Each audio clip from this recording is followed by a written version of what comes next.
pandemya ang buong mundo. Pinahinto ang mga transaksyon at negosyo. Pinatahimik ang mga kalsadang may musikang binubuo mula sa mga sasakyang dumadaan sa tawanan at sigawan ng mga nagkukwentuhan. Tumigil, uminto, tumahimik.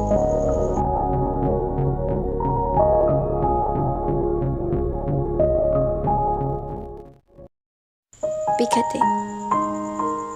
Sakit na kumakalat ay masidhi.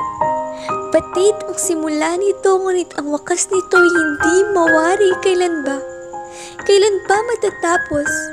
Ang kahapon ba'y maisasadula pang muli? Mauulit pa ba ang minsang nakaukit ng ngiti? Utak ko'y puno ng mga katanungan, ngunit kasagutay hindi ko nalalaman. Bigate, kailan ba matatapos? Kasabay ng paghinto ng mundo ay ang dahan-dahang pagtigil ng mga pagnanasa.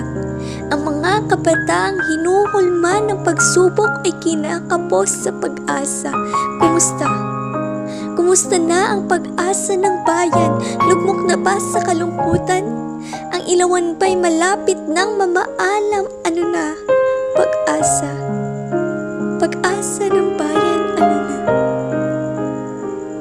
Katayuan ng mga kabataan sa gitna ng pandemyang nakita mo ba? Ang mga nahintong akda na nagpapahayag ng mga saloobin at pananaw ay tuluyang naikatha. Ang mga boses ng hinaing at simpatya na naglalayong makilahok sa suliranin ay naisa musika.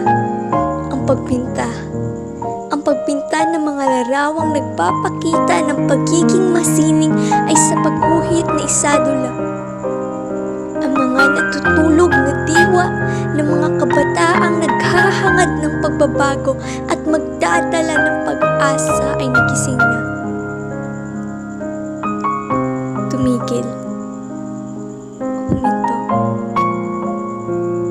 Tumahimik pa ng mundo. Hindi man malaman ang hangganan ng bigating dala ng pandemyang ito, ang mga kabataan na siyang pag-asa ng bayan ay patuloy sa pagpapaliyab ng kanilang mga ilawan. Pag-asa ng bayan.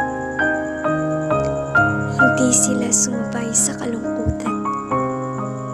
Sila'y umahon sa malalim na pagkakalubog, lumaban sa ragasang inakalang hindi kayang suungin na agos, at itinuring ang mga problemang pagsubok na siyang tagahubog. Tatahimik man ang mundo. Puso ng mga kabataang nais makisangkot ay hindi magpapatalo. Nahintuman ang mga pangarap at plano. Hindi mananahimik ang mga nakatagong talento, kabataang nakikilahok at nakikisa. Huwag kang tumigil sa pagkanta, boses mo'y mahalaga.